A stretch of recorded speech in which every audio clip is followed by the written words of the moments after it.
guys, and welcome back to my channel. I'm back with Prince Caspian. Gonna be reading chapter 3 and chapter 4. So, yep.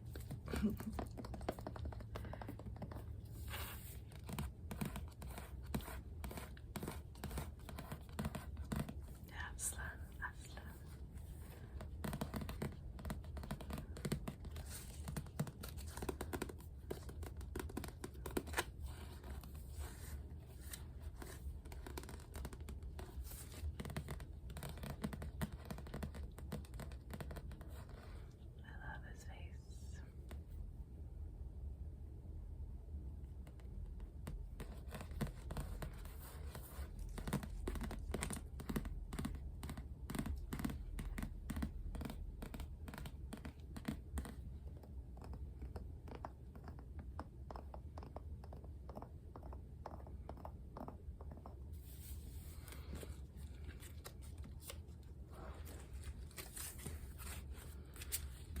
Chapter 3, The Dwarf. The worst of sleeping outdoors is that you wake up so dreadfully early, and when you wake, you have to get up because the ground is so hard that you are uncomfortable.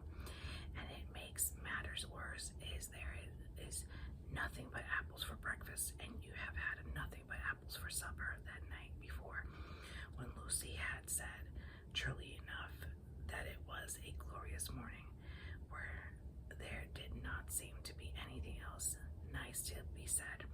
Edmund said that everyone was feeling, we've simply got to get off this island. When they had drunk from the well and splashed their faces, they all went down the stream again to the shore and stared at the channel which divided them from the mainland. We'll have to swim, said Edmund. It would be all right for Sue, said Peter. Susan had won prizes for swimming at school, but I don't know about the rest of us.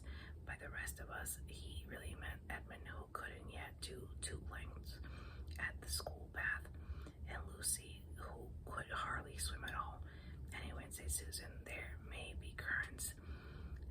Father say it's never wise to bathe in a place you don't know.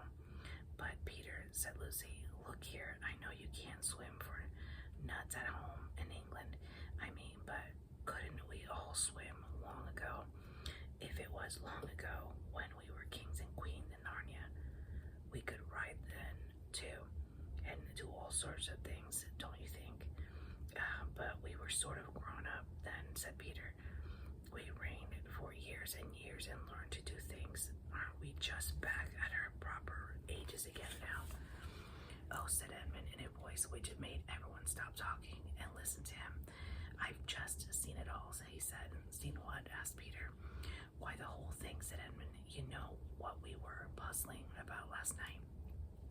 That it was only a year ago since we left Narnia, but everything looks as if no one had lived in Caspian for hundreds of years. Well, don't you see? You know that however long we seemed to have lived in Narnia, we got back through the wardrobe, it seemed to have taken no time at all. Go on, said Susan. I think I'm beginning to understand, and that means, continued Edmund, that once you're out of Narnia, you have no idea how Narnian time is going. Why shouldn't hundreds of years have gone past in Narnia while only 1 year has passed for us in England? By Jove, Ed, said Peter, I believe you got it. In that sense, it really was 100 years ago that we lived in Caspian, and now we're coming back to Narnia, just as if we were Crusaders or Anglo-Saxon or ancient Britons or someone coming back to modern England. How excited they be to see us, began Lucy, but at the same moment everyone else said hush or look, for now something was happening. There was a wooden point on the mainland, a little to their right, and they felt sure that just beyond that point must be the mouth of a river. And now, round that point, there came into a sight of a boat.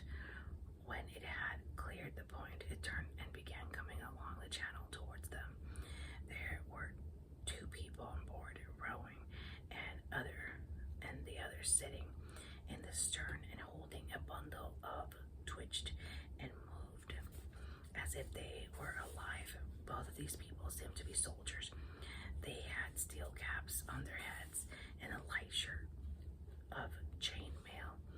Their faces were bearded and hard. The children drew back from the beach into the wood and watched without moving a finger. This'll do, said the soldier in the stern when the boat had come about opposite to them. What about tying a stone to his feet, Corporal? Said another, resting of his oars. Garn, growled the other. We don't need that, and we haven't brought one. He'll throw ashore enough without a stone, as long as we've tied the cords right. With these words, and he rose and lifted his bundle. Peter now saw that it was really alive, and it was in fact a dwarf, bound hand and foot by struggling as hard as he could. Next moment, he heard a twang just beside his ear, and all at once the soldier threw up his arms, dropping the dwarf into the bottom of the boat, and fell over into the water. He floundered away to the far bank, and Peter knew that Susan Arrow had struck his helmet. He turned and saw that she was very pale, but was already fitting a second arrow to the string. It was never used. As soon as he saw his companion fall, the other soldier, with a loud cry, jumped out of the boat on the far side, and he also floundered through the water, which was apparently just in his depth, and disappeared into the wood of the mainland. Quick, before she drifts, shouted Peter, and he and Susan, fully dressed as they were, plunged into, and before the water was up to their shoulders, their hands were on the side of the boat. In a few seconds, they had hauled her to the bank and lifted the dwarf out, and Edmund was busily engaged in cutting his bounds with the pocket knife. Peter's sword would have been sharper, but a sword is very convenient for this sort of work because you can't hold it anywhere lower than the hilt. When at last the dwarf was free, he sat up, rubbed his arms and legs, and exclaimed, "Well, whatever they say you don't feel like ghosts." Like most dwarves, he was very stocky, deep-chested. He would have been about 3 feet high if he had been standing up, and an immense beard and whiskers. Of course, red hair left little of his face to be seen except a beak-like nose and twinkling black eyes. "Anyone," he continued, "ghost or not, you've saved my life, and I'm extremely obliged to you." "But why should we be ghosts?" asked Lucy. "I've been told all my life," said the dwarf, "that these woods along the shore were as full of ghosts as if there were trees. That's what the story is, and that's why when they want to get rid of anyone, they usually bring him down here, like they're doing with me. They say they'll leave him to the ghosts, but I always wonder if they didn't really drown him or cut their throats. I never quite believed in the ghosts, but those two cowards you've just shot believe all right. They were more frightened of taking me to my death than I was of going." "Oh," said Susan, "so that's why they both ran away." "What's that?" said the dwarf. "They got away," said Edmund, "to the mainland. It wasn't shooting to kill, you know," said Susan. She would not have liked to think she could miss at such a short range. Said the dwarf. "That's not so good. That may mean trouble later on, unless they hold their tongues for their own sake." What were they going to drown you for?" asked Peter. "Oh, I'm a dangerous criminal, I am," said the dwarf cheerfully, "but that's a long story. Meantime, I was wondering if perhaps you are going to ask me to breakfast. You've no idea what an appetite it gives me, being executed." "There's only apples," said Lucy dolefully. "Better than nothing, but not so good as fresh fish," said the dwarf. "It looks as if I'll have to ask you you to breakfast instead. I saw some fishing tackle in that boat. And anyway, we must take her to the other side of the island. We don't want anyone from the mainland coming down and seeing her. I ought to have thought of that myself, said Peter. The 4 children and the dwarf went down to the water's edge, pushed off the boat with some difficulty, and scrambled aboard. The dwarf at once took charge. The oars were, of course, too big for him to use, so Peter rowed and the dwarf steered them north along the channel and presently eastward around to the tip of the island. From here, the children could see right up the river and all the bays and headlands of the coast beyond it. They thought they could recognize bits of it, but the woods, which had grown up since their time, made everything to look very different. When they had come around into open sea on the east of the island, the dwarf took fishing. They had an excellent catch of pavenders, a beautiful rainbow-colored fish, which they all remembered eating in Carabao in the old days. When they had caught enough, they ran a boat up into a little creek and moored her to a tree. The dwarf was most capable person, and indeed, though one meets bad dwarfs, I never heard of a dwarf who was a fool. Cut the fish open, cleaned them, and said, "Now, what we want next is some firewood. We've got up at the castle," said Edmund. The dwarf gave a low whistle. "Beards and bedsteads," he said. "So there really is a castle after all." "It's only a ruin," said Lucy. The dwarf stared around at all the 4 of them with a very curious expression on his face. "And who on earth," he began, but then broke off and said, "No matter, breakfast first, but one thing before we go on. Can you lay your hand on your hearts and tell me I'm really alive? Are you sure I wasn't drowned and we're not all ghosts together?" When they had all reassured him, the next question was how to carry the fish. They had nothing to string them on and no basket. They had to use Edmund's hat in the end because no one else had a hat. He would have made much more fuss about this if he had not by now been so ravenously hungry. At first, the dwarf did not seem very comfortable in the castle. He kept looking around and sniffing and saying, "It looks a bit spooky after all. It smelled like ghosts too." But he cheered up when it came to lighting the fire and showing them how to roast the fresh pavenders in the embers. Eating hot fish with no forks and one pocket knife between 5 people is a messy business, and there were several burnt fingers before the meal was ended. But as it was now 9 o'clock, and they had been up since 5, nobody minded the burn so much as they might have expected.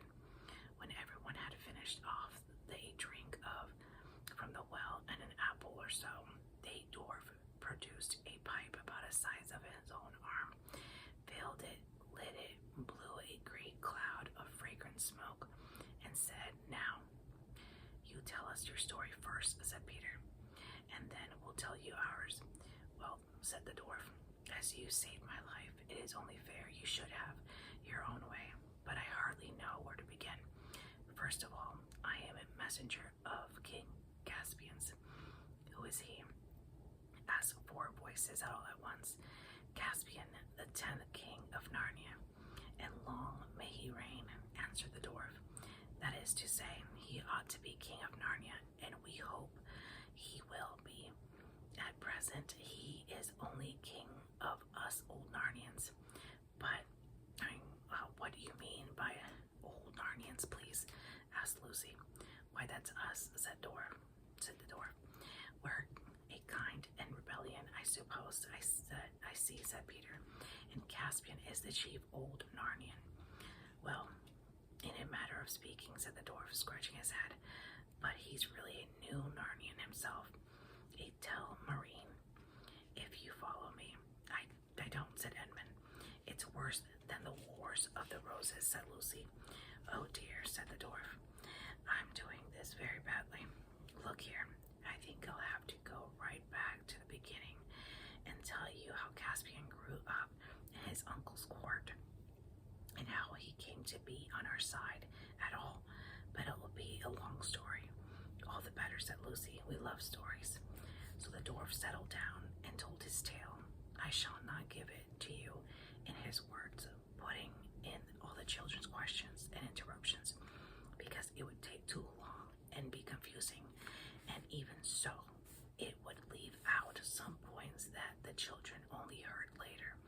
But the gist of the story, as they knew it in the end, was as follows. Okay, so now we're going for chapter 4. The dwarf tells of Prince Caspian.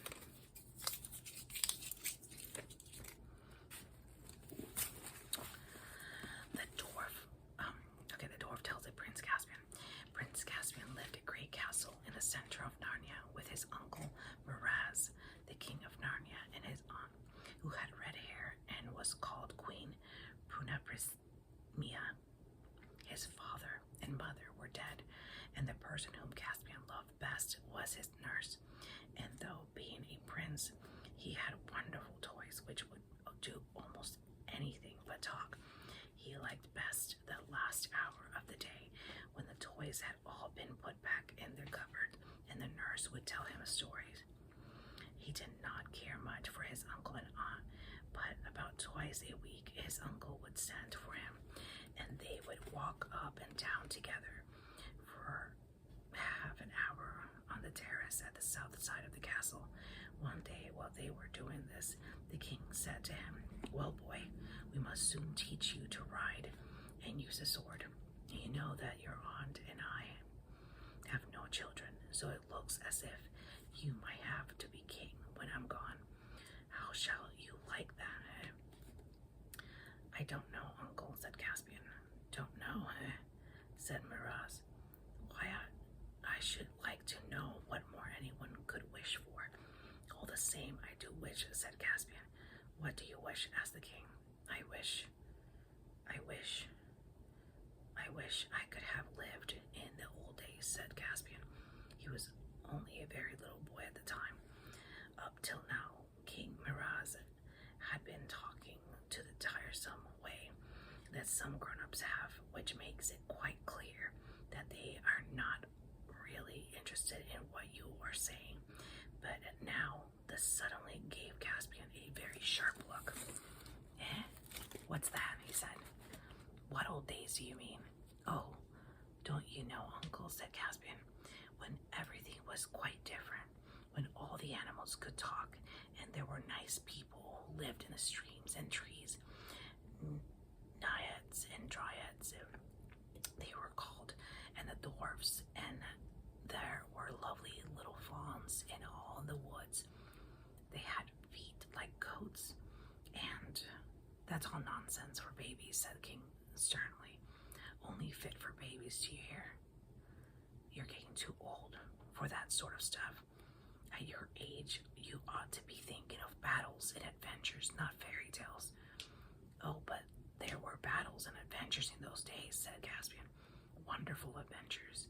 Once there was a white witch, and she made herself queen of the whole country, and she made it so that it was always winter, and then 2 boys and 2 girls came from summer, and they killed the witch, and they were made kings and queens of Narnia. And their names were Peter and Susan, Edmund and Lucy. And so they reigned for ever so long, and everyone had a lovely time. And it was all because of Aslan. Who's he? Said Miraz. And if Caspian had been a very little older, the tone of his uncle's voice would have warned him that it would be wiser to shut up. But he blabbed on. Oh, don't you know, he said, Aslan is a great lion who comes from over the sea, who has been telling you all this nonsense, said the king. voice of thunder. Caspian was frightened and said nothing. Your Royal Highness, said King Miraz, letting go of Caspian's hand, which he had been holding till now. I insist upon being answered. Look me in the face. Who has been telling you this pack of lies?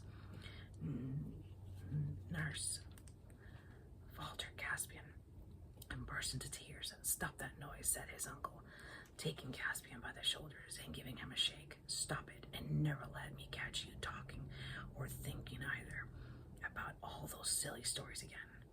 There never were those kings of queens. How could there be two kings at the same time? And there's no such person as Aslan, and there are no such thing as lions, and there never was a time when animals could talk. Do you hear? Yes, Uncle, sobbed Caspian. Then let's have no more of it, said the king. Then he called to one of the gentlemen in waiting, who were standing at the far end of the terrace, and said in a cold voice, conduct His Royal Highness to his apartment and send His Royal Highness nurse to me at once. Next day, Caspian found that a terrible thing had done, for a nurse had been sent away without being allowed to say goodbye to him, and was told he was to have a tutor. Caspian missed his nurse very much and shed many tears. And because he was so miserable, he thought about the old stories in Narnia far more than before. He dreamt of dwarfs and dryads every night and tried very hard to make the dogs and cats in the castle talk to him. But the dogs only wagged their tails and the cats only purred. Caspian felt sure that he could hate the new tutor, but when the new tutor arrived about a week later, he turned out to be a sort of person it is almost impossible not to like. He was the smallest and also the fastest man Caspian had ever seen. He had a long silvery pointed beard, which came down to his waist, and his face, which was browned and covered with wrinkles, looked very wise, very ugly, and very kind. His voice was grave, and his eyes were merry, so that until you got to know him really well, it was hard to know when he was joking and when he was serious. His name was Dr. Cornelius. Of all his lessons, the Dr. Cornelius, the one that Caspian liked the best, was history. Up till now, except for nurse's stories, he had known nothing about the history of Narnia, and he was very surprised to learn that the royal family were newcomers in the country. It was your highness' ancestor, Caspian I, said Dr. Cornelius, who first conquered Narnia and made it his kingdom. It was he who brought all your nation into the country. You are not native Narnians at all. You're all the Telmarines. That is, you all came from the land of Telmar, far beyond the western mountains. That is why Caspian I is called Caspian the Conqueror. Please, doctor, ask Caspian one day, who lived in Narnia before we all came here out of Telmar. No men, or very few, lived in Narnia before the Telmarines took it, said Dr. Cornelius. Then who did the great-great-ancestors conquer? Whom? Not who. Your Highness, said Dr. Cornelius. Perhaps it is time to turn from history to grammar. Oh, please, not yet, said Caspian. I mean, wasn't there a battle? Why is it called Caspian the Conqueror if there was nobody to fight with him? I said there were very few men in Narnia, said the doctor, looking at the little boy very strangely through his great spectacles. For a moment, Caspian was puzzled, and then suddenly his heart gave a leap. Do you mean, he gasped, that there were other things? Do you mean it was like in the stories where they're... Hush, said Dr. Cornelius, laying his hand very close to Caspian's. Not a word more. Don't you know your nurse was sent away for telling you about old Narnia? The king doesn't like it. If he found me telling you secrets, you'd be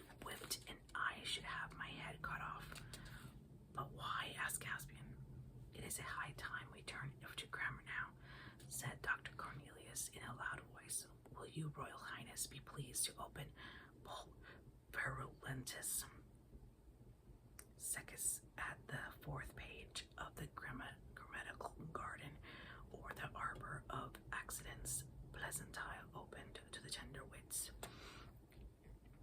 After that, it was all nouns and verbs till lunchtime, but I don't think Caspian learned much. He was too excited. He felt sure that Dr. Cornelius could not have said so much unless he meant to tell him more sooner or later. In this, he was not disappointed. A few days later, his tutor said, "Tonight I'm going to give you a lesson in astronomy.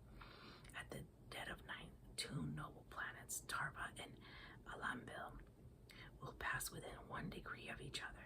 Such a conjunction has not occurred for 200 years, and your Highness will not live to see it again.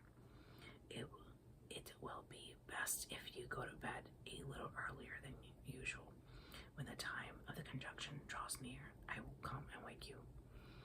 This didn't seem to have anything to do with old Narnia, which was what Caspian really wanted to hear but getting up in the middle of the night is always interesting, and he was moderately pleased.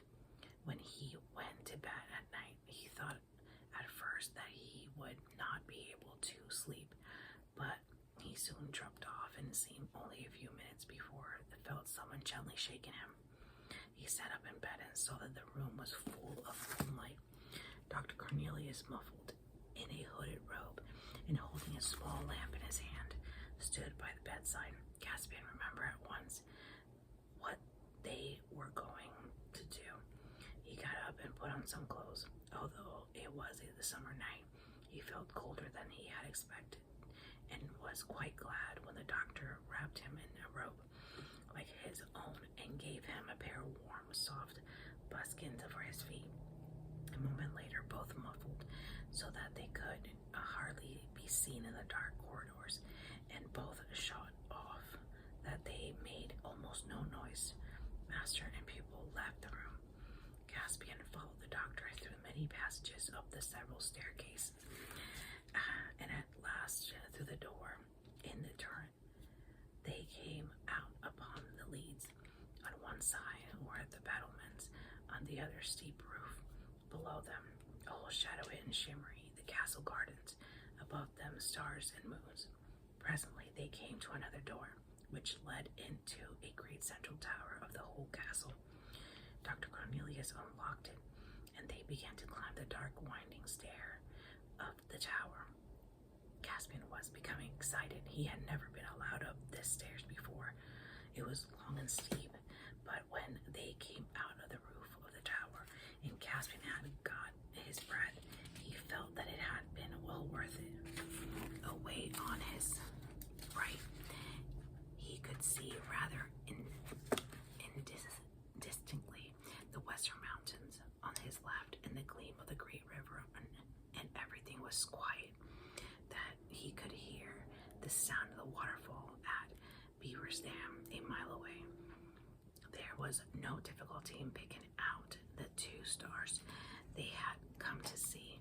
They hung rather low in the southern sky, almost as bright as 2 little moons and very close together. "Are they going to have a collision?" he asked in an awestruck voice. "Nay, dear prince," said the doctor, and he spoke in a whisper. The great lords of the upper sky know the steps of their dance too well for that. Look well upon them. Their meeting is fortunate and means some great good for the sad realm of Narnia. Tarva, the Lord of Victory, salutes Alambil and the Lady of Peace. They are just coming to their nearest. It's a pity that trees get in the way," said Caspian. "We'd really see better from the west tower, though it is not so high." Dr. Cornelius said nothing for about 2 minutes, but stood still with his eyes fixed on Tarva and Alambil. Then he drew a deep breath and turned to Caspian. "There," he said, "you have seen what no man now alive has seen, nor will see again. And you are right, we should have seen it even better from the smaller tower. I brought you here for another reason. Caspian looked up at him, but the doctor's hood concealed most of his face. The virtue of this tower, said Dr. Cornelius, is that we have 6 empty rooms beneath us, and a long stair, and the door of the bottom of the stair is locked. We cannot be overheard. Are you going to tell me what you wouldn't tell me the other day? Said Caspian. I am, said the doctor, but remember, you and I must never talk about these things except here, on the very top of the great tower. No, that's a promise, said Caspian. But do go on, please. Listen, said the doctor. All you have heard about old Narnia is true. It is not the land of men. It is the country of Aslan, the country of the waking trees, invisible naiads, and fauns, and satyrs, and dwarfs, and giants, and the gods, and the centaurs of talking beasts. It was against these that the first Caspian fought. It is you, Telmarines, who silenced the beast, and the trees, and the fountains, and who killed and drove away the dwarves, and fauns, and are now trying to cover up even the memory of them. The king does not allow them to be spoken of. Oh, I do wish we hadn't, said Caspian. And I'm glad it was all true, even if it's all over. Many of your race, which that is secret, said Dr. Cornelius. But doctor, said Caspian, why do you say my race after all? I suppose you're Telmarine, too. I am, said the doctor. Well, you're a man anyway, said Caspian. Am I? Repeated the doctor in a deeper voice, at the same moment throwing back his hood so that Caspian could see his face clearly in the moonlight. All at once, Caspian realized the truth and felt that he ought to have realized it long before. Dr. Cornelius was so small and so fat and had such a very long beard. 2 thoughts came into his head at the same moment. One was the thought of terror. He's not a real man, not a man at all. He's a dwarf, and he's brought me up here to kill me. The other was a sheer delight. They're real dwarves still, and I've seen one at last. So you've guessed it in the end, said Dr. Cornelius, or guessed it nearly right. I'm not a pure dwarf. I have human blood in me too. Many dwarfs escaped the great battles and lived on, shaving their heads and wearing high-heeled shoes and pretending to be men. They have mixed with Telmarines.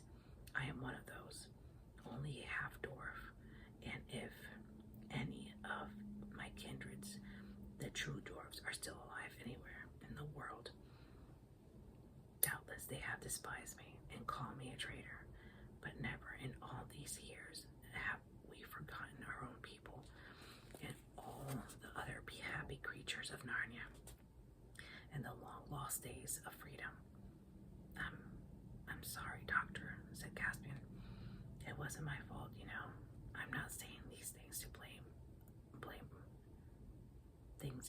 of you, dear prince, answered the doctor. You may well ask why I say them at all, but I have 2 reasons. Firstly, because my old heart has carried these secret memories so long that it aches with them, and it would burst if I did not whisper them to you. But secondly, for this, that when you become king, you may help us, for I know that you also, Telmarine, though you are love the old things. I do, said Caspian. But now, can I help?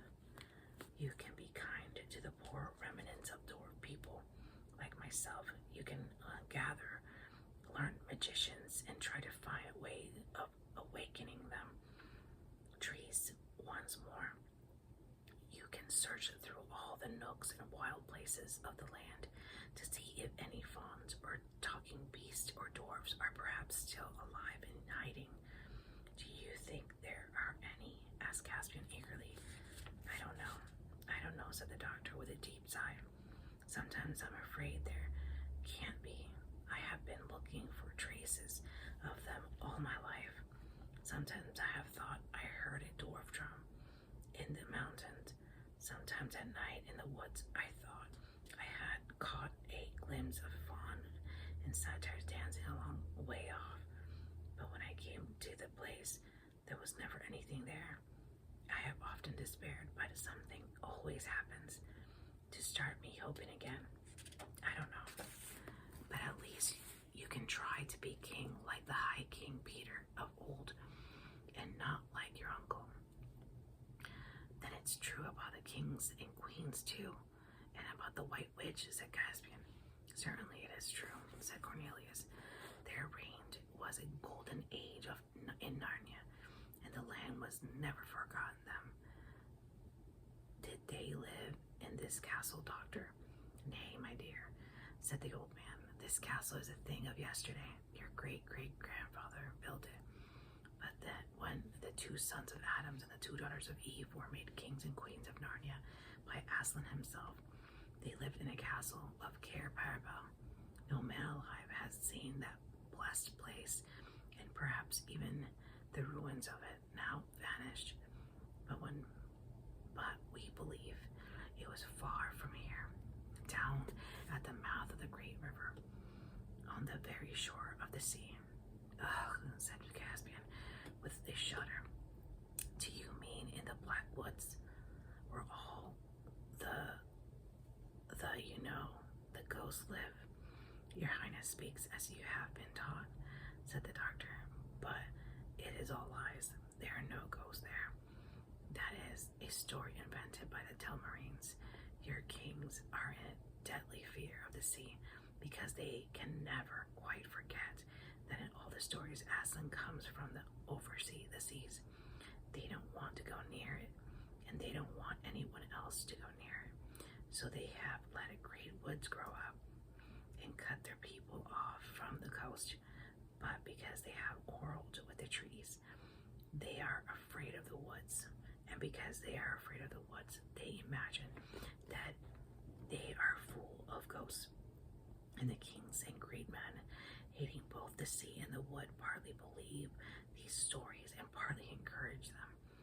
They feel safer if no one in Narnia dares to go down to the coast and look out sea towards Aslan land. And the morning and the eastern end of the world, there was a deep silence between them for a few minutes. Then Dr. Cornelius said, "Come, we have been here long enough. It is time to go down to bed." "Must we?" said Caspian. "I like to go on talking about these things for hours and hours and hours. Someone might begin looking for us if we did that," said Dr. Cornelius.